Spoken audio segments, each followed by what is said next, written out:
Hey, what's going on? I just want to do a quick video on my Lee Classic Torah Press. It's the 4-hole Torah Press. I just got this. I've already unboxed and put it together. I've loaded about 100 rounds of 9mm through it already just to see how it actually worked. This is pretty much what it came with, and give you a close look of the stuff that it came with. Alright, here's a close look at the press itself. It runs pretty smooth. There's only one problem I've had with it so far, and I'll tell you that in a little bit. But right now I have the 9mm die set up with the small primer on it. It also comes with the large primer, the scale, the auto disc riser for the powder, so that you can actually clear the primers while it's turning. Also comes with the Modern Reloading 2nd edition book, a bottle of lube, and then you got your pocket cleaner, chamfering tools, and cutter and lock stud. Now this is what I was going to talking about when I said that the problem I've had with this so far. What I don't get is something like this. This little piece goes around this bar, which is the auto indexing bar. It's made of plastic, and it's held together with this plastic clamp. Now I'd say probably about 50 rounds in, the screw that's in it stripped.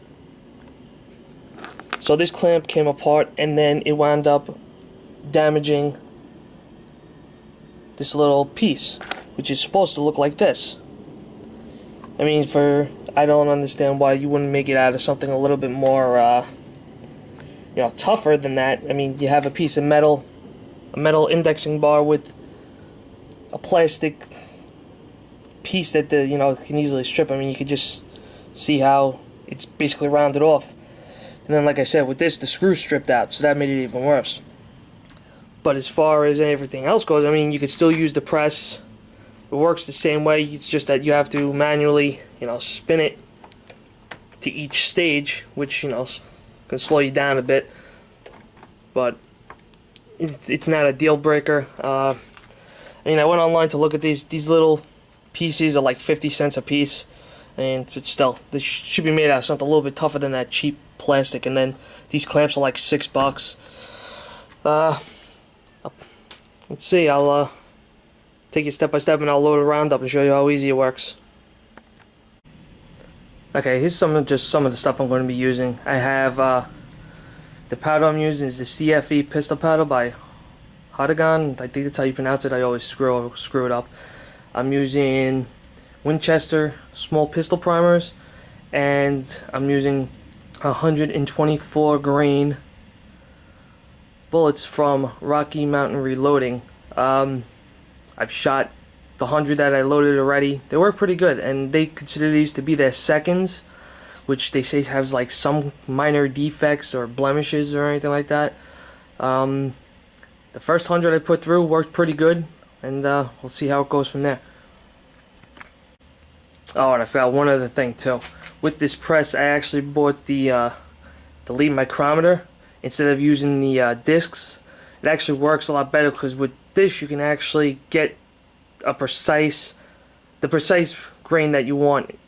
You can fine tune it to exactly where you want it. Unlike the discs where basically, I mean, these are the discs. It's just random holes. But with this micrometer, you can get exactly the way you want it, and this is what it looks like. I mean, I bought that on eBay for like $10, and like I said, you could get the exact amount of powder you want and fine tune it. Alright, talk to you guys later.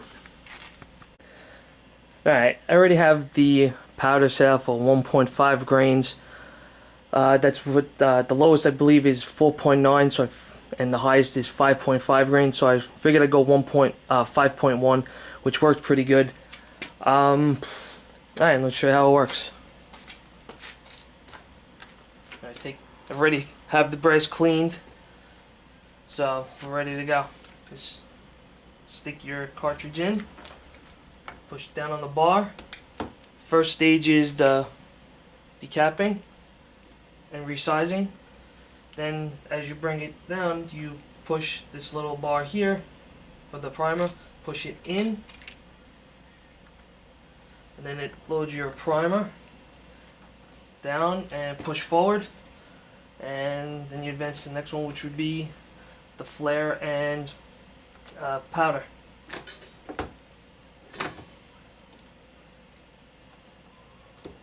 And then you have your bullet seat.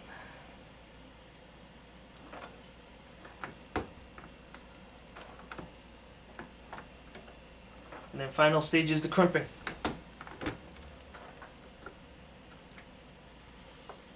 There you have it.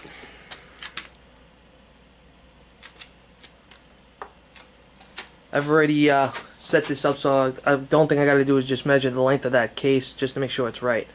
But other than that, that's how simple this works. I mean, it just sucks that that plastic piece is no good. And I forgot to also say there's a tube on the bottom where the extra primers go into.